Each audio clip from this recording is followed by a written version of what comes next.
All right, so welcome everyone to Financial Fridays with Sanies and Equitable. Today's topic is working post-retirement. Sanies is very excited to offer these sessions in cooperation with our corporate partner, Equitable Advisors. Joining us today is Kelly DeMay. Thanks for being here, Kelly. And just a quick reminder, this session is being recorded, but we will save questions until the end of the presentation. Feel free to add them in the chat or in the Q&A part of the Zoom at any time. But just also note that the Equitable team is available at any time to answer your personal questions, and you can find contact information for your regional reps at sanies.org. And I will hand it over to you, Kelly. Thanks, PH. So welcome, everyone. Good afternoon. I'm going to go ahead and share my screen. In this presentation, it's going to be a little more conversational because I'm going to talk about a lot of concepts. So I'm going to be sharing and unsharing my screen a good amount as the presentation goes on. So that way I'm just not talking to a static screen. Okay. So we're going to talk today about working post-retirement, or depending on your feelings, how to avoid working post-retirement. So good to see everyone on. This is a topic that comes up a lot in working with Sanies members, as obviously there's a lot that can be done, a lot of options in working post-retirement. Certainly want to start off with our disclosure. As you know, we're not tax advisors or tax preparers. If you have tax questions, please see your tax advisor or tax preparer. What we're going to go over today is we're going to talk about reasons to work post-retirement. Why would someone want to do that? The financial benefits. And also we're going to talk about some pitfalls maybe to be aware of. Types of positions, the pros, the cons, the cost. I'm going to talk a lot about personal experiences that I have in working with clients that I have in this space, just working with 10 years of Sanies clients. I have a lot of people that I've learned a lot from it here. We're going to talk about how it's going to impact Social Security and pension and taxes, which are a huge factor in all of this. And certainly if at any point you would like to have us review your financial situation, go ahead and scan that QR code in the bottom right-hand corner. There's always an opportunity to have a complimentary conversation. So let's talk about reasons to work post-retirement. So I'm going to start with some data. So I run about 15 to 20 Sanies member meetings a week. And in many of those meetings, about 75% of those meetings, people plan or talk about working post-retirement. Data shows across the country in every career that 75% of people anticipate or plan on working post-retirement part-time in some capacity. The actuality is less than 20% of people really work post-retirement. Why is that? Well, people retire and they get retired and they're like, why would anybody not want to be retired? Like, this is where life is worth living. I don't want to go back to work now. So you can understand certainly that people want to be retired. They enjoy it. They have the freedom that they've never really probably had in the same way. So best laid plans, a lot of people think they're going to work post-retirement and often don't. And that's not just in the school administrator world, that's in every world. So I just want to start off with being reasonable about it, because sometimes people have best laid plans and things don't work out that way. The other conversation is, does somebody want to work post-retirement or do they need to work post-retirement? Those are two separate concepts. If somebody wants to work post-retirement, they want to still be engaged, they want different opportunities, that's one thing, versus needing to for financial reasons or otherwise. One thing to keep in mind as far as the numbers are concerned, depending on what your current role is and your current income is, if you have a current income that might be $100,000 a year, $150,000 a year. And people say to me sometimes, they're like, I want to retire and I'll be a barista at Starbucks. And I have to say to them, why on earth would you retire making your income to make $20 an hour? That doesn't make any sense. If you want to go do that because that's what you want to do and you love coffee, God bless America, go do your thing. That's all good. But financially, that just doesn't align. It might make sense just to work an extra year, an additional 6 months to take care of some financial items first. The long and short of this conversation is you got to run the numbers and get a plan. You need a financial plan to determine what's the want part of this, what is the need part of this, what are the financial planning aspect of this. The other thing I'm going to talk to you a little bit about is financial planning. So, like I said, I run 15 to 20 Saney's financial plans for Saney's members a week. See a lot of data. And my experience is in the data is when I run the numbers and we evaluate pension, Social Security, retirement assets, the whole 9 yards. And we're running the textbook software numbers, and that tells me a story. And then what do I see in actual practice? Like the textbook and the software is great, but does that really translate to real life? And I got to tell you, it translates to real life. In the data and in the financial planning software, if people are going to run out of money in retirement, they're going to run out of money early in retirement. The data shows that people are going to run out of money in their late 60s if they're going to run out of money in retirement. If people can make it financially till their late 70s or 80s, they're going to make it all the way through.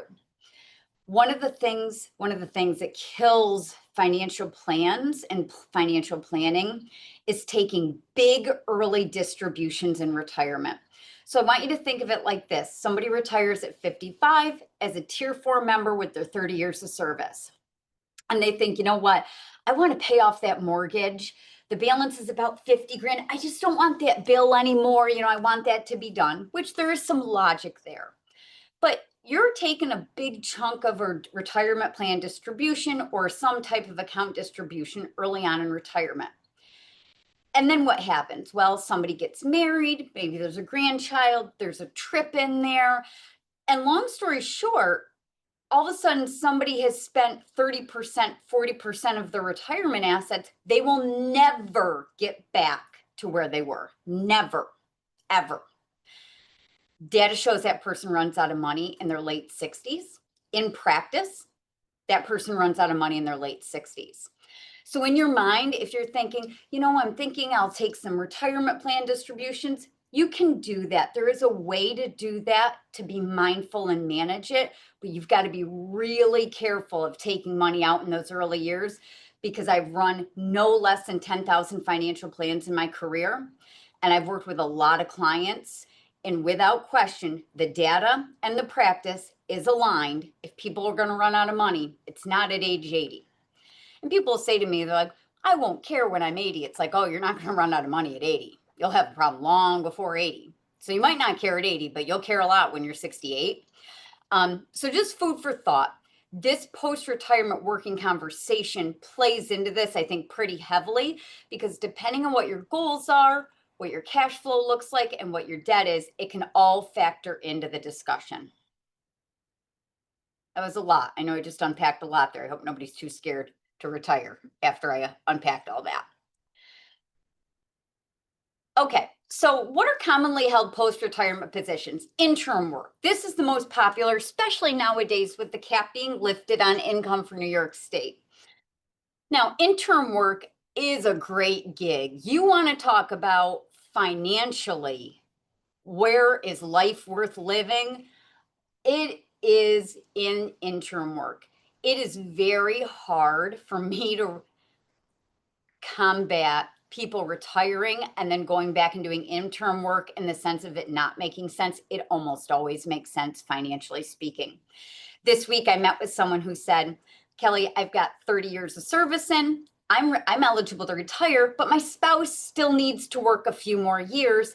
She's not going to retire yet. So I'm still going to work for a while. Should I retire now and do interim work, or should I just continue to work, continue to accrue service credits on my pension, and then collect my pension? It's a great question, right? And if we strictly look at the financials and not the, do you like your job? Are you enjoying it? Would you enjoy interim work? And the emotional side, the financials are pretty compelling to retire and do the interim work, because the break even is so far out on those few years of additional income that it almost doesn't, I don't want to say it doesn't make sense financially. It's very compelling to do the interim work.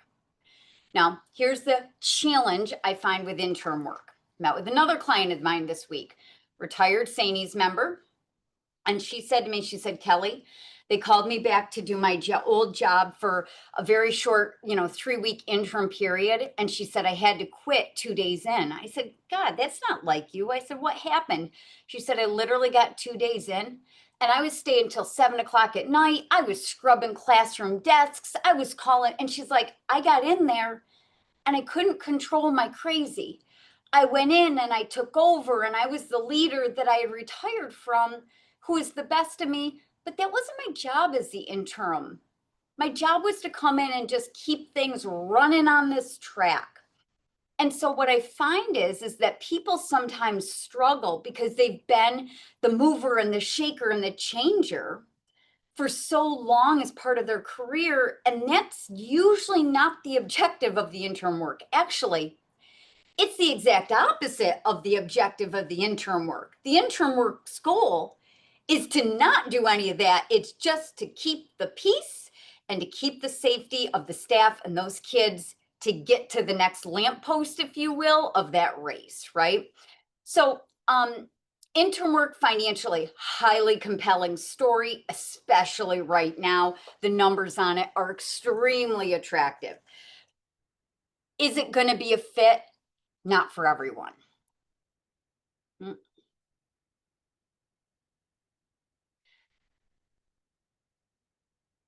Being an adjunct professor. So this is one that comes up from time to time. Right now, colleges are desperate for adjunct professors. They'll kind of take anyone and anything. I swear half of my friends who are amazing, funny, awesome people with great jobs, I swear half of them moonlight as adjunct professors, and I cannot figure out what they've done to be qualified for that, but I'm happy for them nonetheless, and they don't mind doing it. So the adjunct world, there's a lot somebody can do there. You can always pick up something here and there. Typically it can be a lighter load. You obviously build your curriculum, all things considered, and follow your syllabus, but you can make it what you want to make it into. Financially, it's not typically a compelling story. No one is going to be an adjunct professor because that's going to make a difference in any kind of financial plan. It's strictly out of enjoyment of the role and engagement the role brings. So I want to be clear, like it's just not typically a role that's going to be financially compelling. However, it can be highly emotionally compelling, and it can be a way just to pick up something extra to be connected. Supervising student teachers, they are always desperate for people, I'm sure, as you know and can understand. So that's something that comes up kind of similar to the adjunct professor. Keeps people connected, not always financially compelling role, but it's a way to transition and still be connected to the world of education. AP exams, my mother is 80. Up until this year, still did AP exams for her local school where she was a school principal. She did it every May. It was easy for her. She knew the protocol. For those of you who are connected to AP exams, you know the protocol with them, and the rules are highly stringent. So once you know the protocol and the rules, that can be a nice separate set of income or side job, not financially compelling, but still something additional to do. And then the consulting world. That can be consulting through an existing company where you're partnering with a company that somebody else has created or another company is a part of, and then you're just a consultant for them. Or that can be building your own company. Building your own company in any form of building your own company has its challenges, has its expenses, has its costs. So somebody's going to do that independently. They need a good amount of startup money, seed money, and they need a business plan. So somebody who's going to do that would have to have a different path, most likely. Or if somebody's going to join another company that's already in existence, that can also be a great opportunity to stay connected and glean some pretty significant additional income, depending on what you're consulting on. With that, let's talk about Social Security. Additional income has a big impact on Social Security. So what I mean by that is that someone's full retirement age is typically age 67. You can collect your Social Security as early as age 62. However, if you collect at age 62, you're capped or limited on the amount of earnings that you can have from earned income. Now, your pension is not earned income, so that does not count in this equation.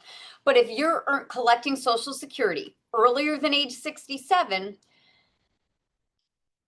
and you make more than $23,400 a year in this additional income, at least in 2025, Social Security is going to take one out of every $2 you earn above $23,400 a year. Okay. So let me give you a for instance. Somebody's 62 years old. They're retired from the state of New York. They're collecting their New York State pension. They are doing interim work. And in their interim work, they're going to be making $20,000 a year and collecting, excuse me, and collecting Social Security. Not a problem. There's no issue with that. There's no limitations. There's no circumstance that would be prohibitive. That same person or that same situation, if they earn $25,000 a year in conjunction with being 62, retired from the state of New York, and collecting that additional income, they're now penalized 50% or $1 deducted from every $2 earned on that overage. So if you're going to collect your Social Security at 62, you've got to be really, really mindful on that collecting, because Social Security says you can collect at 62, but you got to be really retired, or if you're working part-time, your part-time work has to be really legitimately part-time, technically not over $23,400 of additional income in a year. As you get older and get closer to that full retirement age of 67, that does reduce. So it doesn't get quite as significant as you age. So just so be aware of that, but at 62, it has a pretty big impact. So what counts as income? Wages from a job is what counts as income, or your net earnings if you're self-employed or if you're a consultant. Income such as your government benefits, investment earnings, interest or pensions, annuities or capital gains are not counted as income for the sake of this formula. Just a side note on Social Security. The Social Security formula is pretty sophisticated. If you're going to get into the weeds or have a specific situation, make sure you consult with somebody who really knows about Social Security, as there is a lot of loopholes. I would say on a daily basis, I'm having some kind of conversation with Social Security about someone or something, as there is a lot of factors that play into that. So just as kind of an awareness there. Now, as it relates to your pension, as of today, there's currently no cap on your earnings that you can make for those who are pension earners, and that as of today is set to expire in June of 2027. Previously, if you retired from the state of New York, you were capped or limited on being able to earn no more than $35,000 a year in additional income if you were employed with a New York State entity until age 65, and then at 65 that went away. However, due to the need for administrators and teachers, that is currently eliminated or frozen, if you will. So people can make as much money as they want to. You've probably seen people do this where they literally retire from their job to come back and work their same job and make the same amount of money. I have one client who did this. She retired, went back to the same job at the same classroom. I said, "Are you making the exact same amount of money?" She said, "No, I got a 3% raise on my salary last year." So literally that person collects her pension, her income as a teacher, and her 3% raise on that income. Is it like, it's a good gig right now. Now, what happens in June of 2027? I don't know. They've extended this a couple times. How long will it be extended for? This may or may not surprise anybody, but the state of New York does not call and ask me my opinion on what to do. And usually they don't let us know this until it gets pretty close to the 2027 timeframe. So I would not get too far out in the planning of this situation because we really have no idea yet. Okay, so I'm going to finish here on taxes. And then I'm going to go to questions because I see there are some questions in the chat. So for those of you who are writing in questions, I promise that I'll get to you. Okay, so for those of you who are here to learn about taxes, and I promise this will not be painful, so just bear with me. So you're going to get a little tax lesson today. It'll be healthy. We're looking here at 2025. We're going to look at married filing jointly because I'm just going to assume people are married, okay? If you're single, you can look down here at single. So the way that taxes work in the United States of America, this is a federal tax discussion. This is not a New York State tax discussion. For every dollar that someone earns between $0, between $0 and $23,850 in a year, that person pays 10% in taxes on that chunk of money.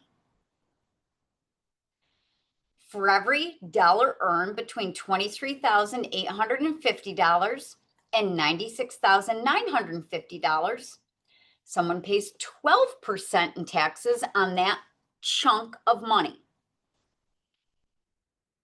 For every dollar earned between $96,950 and $206,700, someone pays 22% in taxes on that chunk of money. So if you've ever heard someone say, I'm $1 into the next tax bracket, I got nailed on taxes, it's not fully true, because you could be $1 into the 24% tax bracket. You only pay 24% or 24 cents on the $1 of overage. It's not retroactive to the first dollar earned. So my point is in this: if you think about your pension income and you think about your part-time work income and potentially what that could be, you think about your spouse's income, if that's a factor in this, you need to really take a look at these tax brackets, because where I see a big issue come in is people like, I got nailed in taxes and nailed in taxes. Like, well, yeah, like you're collecting your salary and your spouse's salary.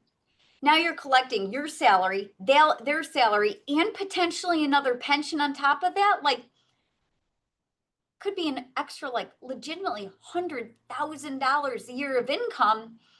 You're paying now an additional 24% on a lot of money. So yes, that is how the US tax system works. In a way, that's a good thing. If you're paying a lot of money in taxes, that's because you have a lot of income. That's not a bad thing. This is a first world problem. Now, I don't like to pay the IRS any more than I have to, but it is what it is. And there is a way to mitigate this. Now, I will tell you, and I'm not going to get into the weeds of this today, but this is worth bringing up. In 2026, some laws are going to be changing as it relates to taxes and retirement plan contributions. If you're over the age of 50, you put the maximum amount in your retirement plan, and you make over $145,000 a year. If you are somebody who fits into the category that I just described, there's going to be changes coming your way on January 1st, 2026 that are going to absolutely negatively impact your tax scenario. And I would strongly advise that you meet with your CPA, tax preparer, financial advisor, or call me to have a discussion about that proactively. A couple weeks ago, I did the math on it. If somebody's single, and just single, just because it was more simple to do the math, it was going to cost somebody an additional between $2,200 and $3,600 a year in federal taxes. To make a long story short, you need to get a plan. You need to be proactive. If you fall into the category I discussed, just make sure you talk to somebody and get some help sooner rather than later. Okay, so with that, to finish up, if you'd like to have a discussion about anything I talked about today, go ahead and scan the QR code. I'm going to go ahead and field some questions. Okay. Joanne, you DoorDash and Uber till your heart is content. Do whatever you need to do. It is all good. If you're 62, you're still limited on the $23,400 of earnings component, so just be aware of that. Paula said, I was told there's a current cap on earnings in New York State if you work for a public college. Is that true? Paula, it depends on which public college. Community colleges fall into one category, and then SUNY schools typically fall into another category. That is not my understanding. So I don't know who told you that. I don't know that to be accurate. I'm not saying that's inaccurate.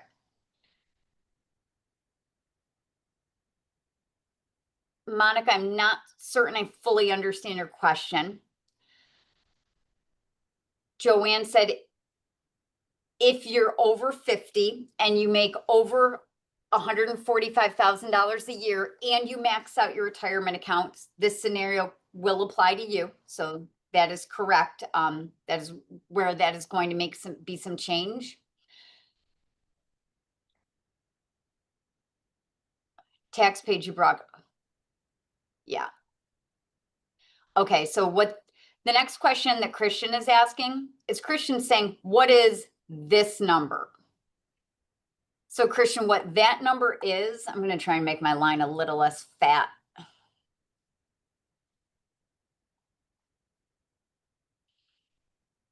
What that number is there we go. This number before the tax bracket. So Christian, if you paid 10% in taxes, right, on the first amount of earnings between $0,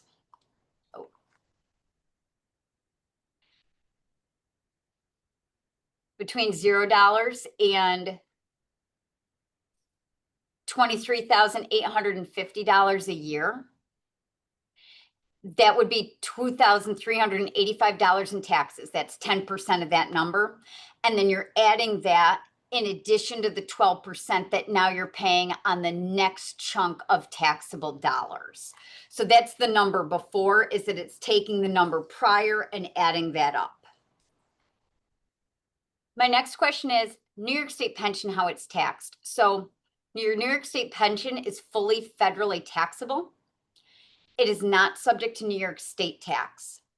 In the event that you move to a state that has state tax, you'll pay that state tax on your New York State pension. Now, 5 states do not have state tax. That would be Florida, Tennessee, Washington, New Hampshire, and Texas, I believe. So that's if people move there, they don't have state tax. If you move to another state, you will pay that state tax on your New York State pension. You don't pay New York State tax on your New York State pension. You do pay federal tax always. Does the earnings cap still apply if you're an elected official? Yes. Your scenario about being retired and the same pre-retirement salary, no penalty in New York. Yes, you would still be subject to the Social Security rule. That's a good question. The Social Security aspect of things and the New York State aspect of things are 2 separate animals. They don't really talk to each other, except for when it comes for total income separate from pension income. So yes, that is a good question.